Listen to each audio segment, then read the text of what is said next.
छत्तीसगढ़ के कई इलाकों में ठिठुरन बढ़ गई है। सरगुजा संभाग में तापमान गिरा है। अगले 5 दिनों में 2 डिग्री पारे में गिरावट देखने को मिलेगी।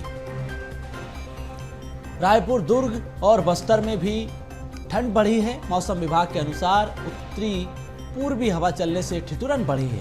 अंबिकापुर में न्यूनतम तापमान 10.1 डिग्री दर्ज किया गया। पेंड्रा रोड में 11.2 डिग्री तापमान दर्ज हुआ है। तो इस वक्त की ये बड़ी अहम जानकारी आप तक पहुंचा रहे हैं।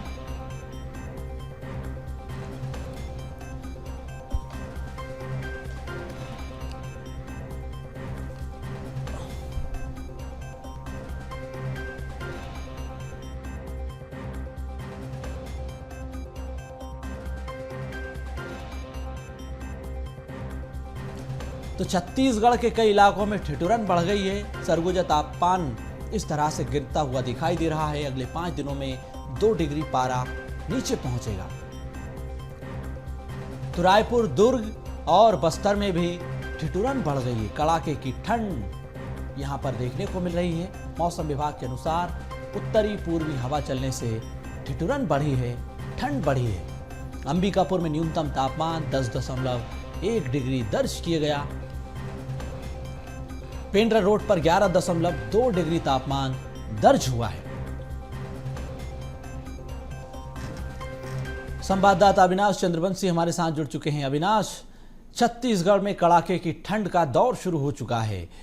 जिस तरह से अंबिकापुर में न्यूनतम तापमान 10.1 डिग्री दर्ज किया गया, पेंड्रा में 11.2।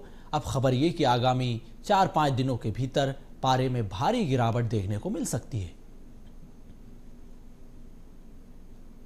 मौसम विभाग ने पहले ही बताया था कि नवंबर माह के दूसरे पखवाड़े में ठंड की जो लहर है वो देखने को मिलेगी। और आज 17 नवंबर को हम देख रहे हैं कि प्रदेश भर के अलग अलग इलाकों में पिछले 2 से 3 दिनों से लगातार ठंड जो है वो बढ़ती हुई नजर आ रही है। कई ऐसे क्षेत्र हैं जहां पर सामान्य से ज्यादा तापमान जो है वो तापमान जो है वो कम नजर आ रहा है। करीब 2 डिग्री तापमान जो है सामान्य ठंड के समय में जो तापमान होते हैं रात के समय में उससे कम नजर आ रहा है, जिससे कड़ाके की ठंड पड़ती हुई नजर आ रही है। प्रदेश के सबसे ठंड वाले इलाके की अगर हम बात करें तो अंबिकापुर में जो तापमान है, न्यूनतम तापमान वो 10.1 डिग्री तक पहुंच चुका है। वहीं अगर पेंड्रा रोड की बात करें तो वो 11.2 डिग्री तक का तापमान पहुंच चुका है, जो कि सामान्य से लगभग 2.1 डिग्री कम है। और इसी प्रकार से बस्तर, सुकमा जैसे इलाकों में भी कड़ाके की ठंड देखने को मिल रही है। राजधानी रायपुर में भी सुबह और शाम तेज ठंड हवाएं चल रही हैं, जिसका प्रभाव जो है यहाँ पर देखने को मिल रहा है। सुबह से ही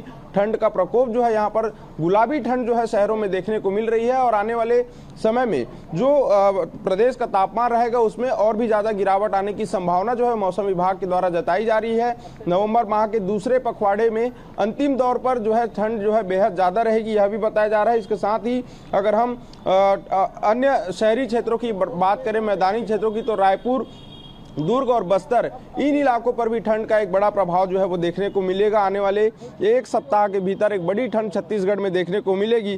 साथ ही सरगुजा संभाग में ठंड बढ़ने लगी है। और इसके अलावा अगर हम इन दोनों स्थानों की बात करें तो न्यूनतम तापमान में 2 डिग्री की गिरावट जो आई है। रात के समय में अच्छी ठंड छत्तीसगढ़ में अब पड़नी जो है वो शुरू हो चुकी है। जी बिल्कुल, लेकिन जिस तरह से हम देख रहे हैं कि मौसम विभाग ने बारिश की भी संभावना जताई है। अविनाश, के आगामी दिनों में बारिश भी होगी, तो इसको लेकर क्या जानकारी? पूर्व से जो हवाएं आ रही हैं, जिसके चलते मौसम में कई बदलाव जो हैं वो देखने को मिल रहे हैं। आज से करीब 3 दिन पहले हमने देखा था कि दिन और रात के तापमान में लगभग 12 डिग्री का अंतर देखा जा रहा था, जिसके चलते आसमान में हल्की बदली छाई हुई थी। करीब 3 दिनों तक बदली थी, लेकिन जैसे ही बादल छटा वापस ठंड लौट आई और ठंड का जो कहर है वो देखने को मिल रहा है। आने वाले समय में जो उत्तरी पूर्व से जो दक्षिण पूर्व से जो हवा पहुंचेगी, उस हवा के चलते मौसम में कई बदलाव हो सकते हैं। कुछ स्थानों पर बारिश की संभावना भी जताई जा रही है। लेकिन हाल फिलहाल में अगर यदि देखा जाए तो इन हवाओं के चलते छत्तीसगढ़ में एक सप्ताह के भीतर एक अच्छी ठंड जो है वो देखने को मिलेगी। और मौसम विभाग के अनुसार अभी बारिश को लेकर कोई विशेष अलर्ट जो है वो जारी नहीं किया गया है। मौसम विभाग ने केवल एक संभावना जताई है कि यदि ऐसी स्थिति बनती है तो बारिश कुछ इलाकों पर हो सकती है। लेकिन फिलहाल छत्तीसगढ़ में पहले गुलाबी ठंड ने दस्तक दी और अब कड़ाके की ठंड की पारी है और वो ठंड जो है कई स्थानों पर सरगुजा संभाग में, पेंड्रा रोड, अंबिकापुर जैसे स्थानों में, सुकमा जैसे स्थानों में एक बड़ी ठंड जो है वो देखने को मिल रही है। जी बिल्कुल महत्वपूर्ण जानकारी आपने दी अविनाश, बहुत धन्यवाद आपका।